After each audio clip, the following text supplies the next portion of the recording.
John, Kenny, and Guy, and thank you to Dan for organizing this and for UVA for inviting me down and hosting me. You give me a mic and an audience, and I'm at my happiest, as any of your friends will tell you. And you'll see I pick my friends very carefully. They all know that flattery will get you everywhere with me.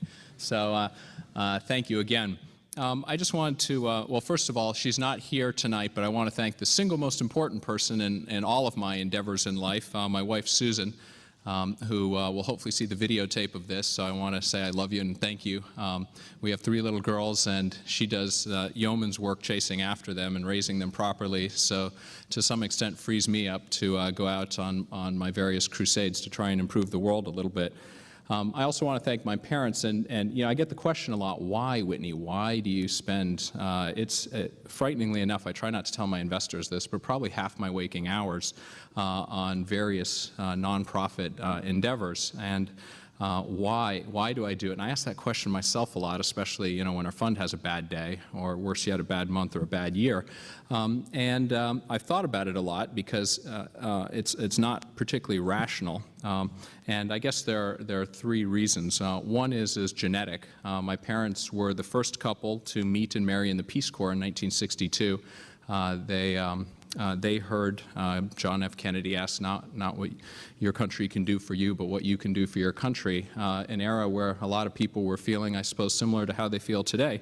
And really, my parents feel this is the first time in 46 years that they've felt similarly today. And so there's a genetic element of, I guess, do-gooderism that I was born with, and then was lectured about you know, throughout my entire childhood, was told and reminded that of all the people who've ever walked the face of the earth, I'm in the top 1/10 of 1% or 1/100th of 1% of the luckiest in terms of all the gifts I've been given, from having great parents to not born into any kind of wealth, but certainly all of my basic needs were met, etc. And that had a great education, was lucky enough to go to Harvard and Harvard Business School and all, and basically have never really suffered any major calamities in my life, and pretty much everything has turned up roses. And when you have that kind of fortune in your life, there's a sense of duty and obligation to give back, rather than use all those gifts to just, you know, pursue your own self-interest and become as wealthy as possible, and that's it.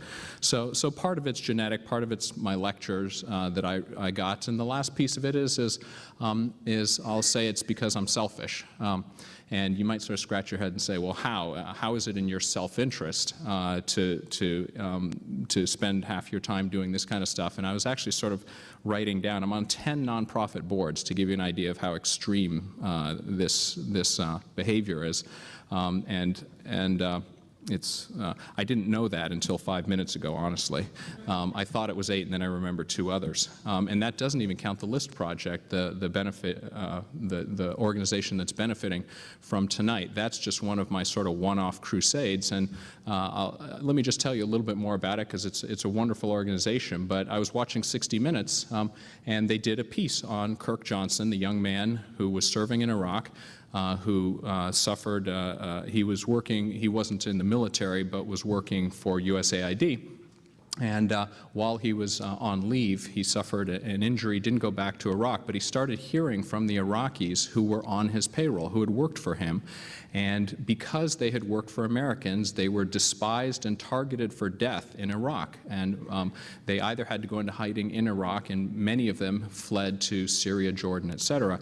So there are, hard to know the exact numbers, but certainly hundreds of thousands of Iraqis who cannot return home, or who live every day in fear for their lives, because they worked with us as translators, went out with the troops on missions, etc., in many cases risking their lives. In many cases, there was one Iraqi on the 60 Minutes who they interviewed who'd lost his leg because he was out there with our troops, and they ran into a firefight.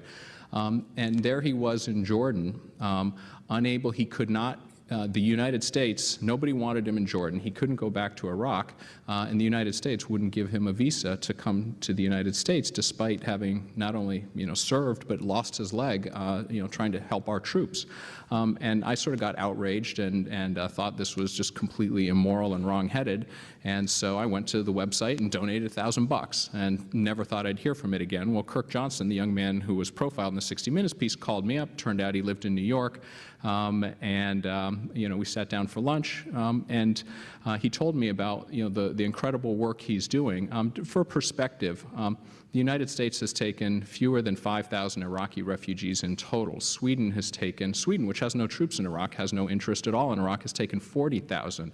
After we left Vietnam, we took 100,000 Vietnamese who had cooperated with us and helped our troops in Vietnam, whose lives were in danger. We took them out of Vietnam and resettled them in the United States.